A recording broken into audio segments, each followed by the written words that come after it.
Welcome dear students. In this lecture we are going to discuss the energetics of solution. Energetics basically means the study of the energy changes during any process.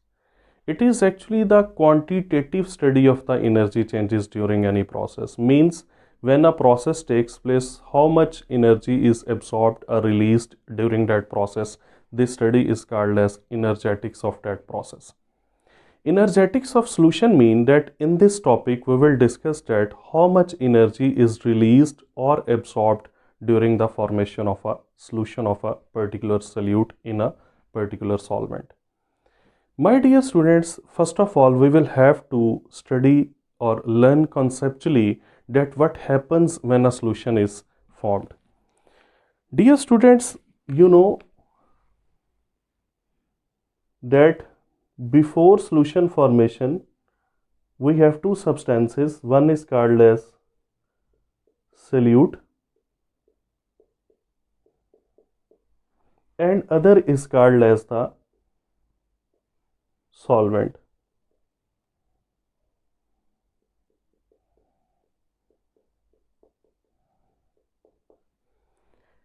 In this pure solute there will be intermolecular forces between two solute particles, and in this pure solvent there will be intermolecular forces between two solvent molecules. So solute intermolecular forces and solvent intermolecular forces are present. Now my dear students, when you will mix solute with solvent,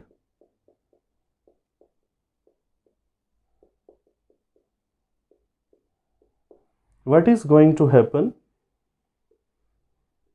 Then a solution is formed. Now in this solution there will be new forces of attraction between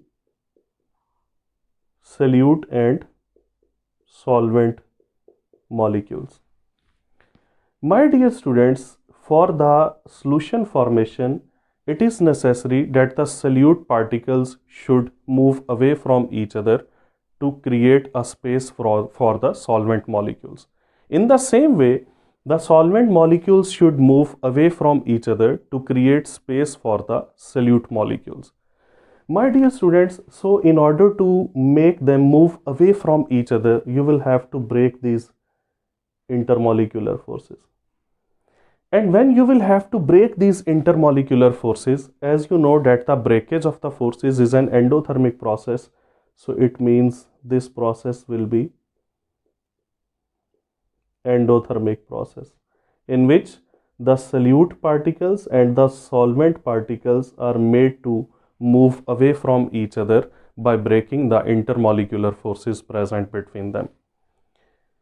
And when they are mixed and solution is formed, then these are the new forces which are formed between the solute and solvent molecules. So formation of these new forces, that will be an exothermic process, because breakage of forces is endothermic process and formation of forces is an exothermic process. So it means during formation of the solution both endothermic as well as the exothermic processes they take place. So some amount of energy is absorbed during this breakage of the intermolecular forces and some amount of energy is released during the formation of these new forces between the solute and solvent particles. Overall process will be endothermic or exothermic. It will depend that which process dominates, whether the energy absorbed in this process is greater or the energy released in this process is greater.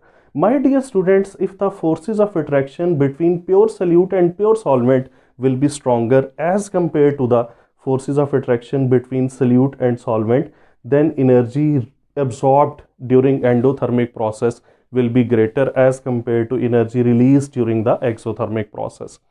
But if the forces of attraction between pure solute and pure solvent are weaker and the forces of attraction after solution formation formed between solute and solvent are stronger, then energy absorbed in this endothermic process will be less as compared to energy released in this exothermic process, because here strong forces are created. So then this process will be exothermic process. So it depends upon the relative strength of the forces before solution formation and after solution formation, that the solution formation will be overall exothermic or endothermic process. But my dear students, the amount of heat released or absorbed, listen very carefully, I am going to tell you the definition of the heat of solution. Amount of heat released or absorbed when 1 mole of the solute is dissolved in a specified amount of solvent at a specific temperature, that is called as the heat of solution, delta H of solution.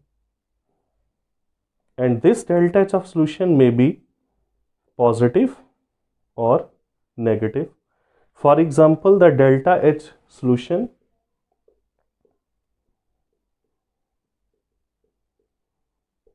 of potassium nitrate, that is positive, because the solution formation of the potassium nitrate is an endothermic process, and that of lithium chloride, it is negative, because the solution formation of the lithium chloride is an exothermic process.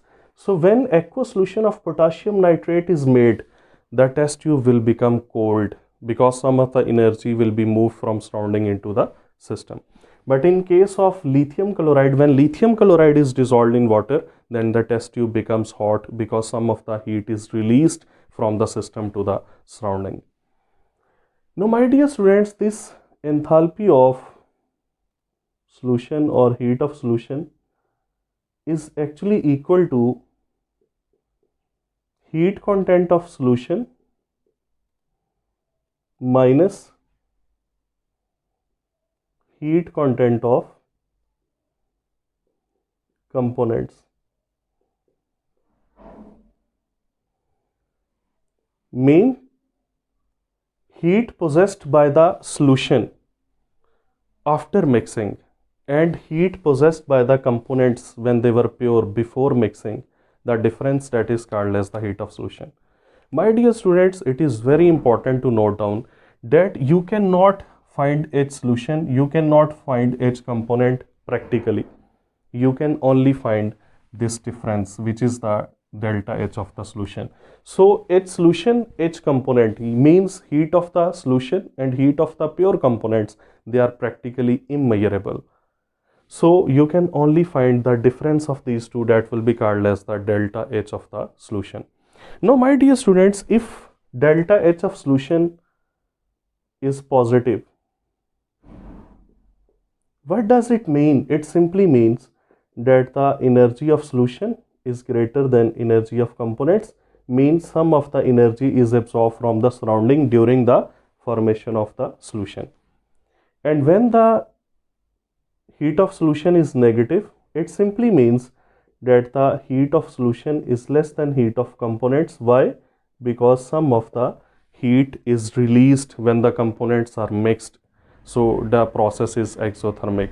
So this heat of solution may be both positive as well as the negative, but keep in mind, when this heat of solution is positive, then solubility of that compound is directly proportional to temperature, and then when heat of solution is negative, then the solubility is inversely proportional to temperature. And for ideal solutions, the heat of solution is 0, which shows that solubility is independent of temperature. So in that case, the solubility does not depend on temperature. So this was the energetics of the solution, that during the formation of a solution, energy will be absorbed or released. If it will be absorbed, what does it mean? If it is released, what does it show? And how the enthalpy of solution provides information about the relationship between the solubility and temperature of a compound. So it was all about the energetics of solution. Take care.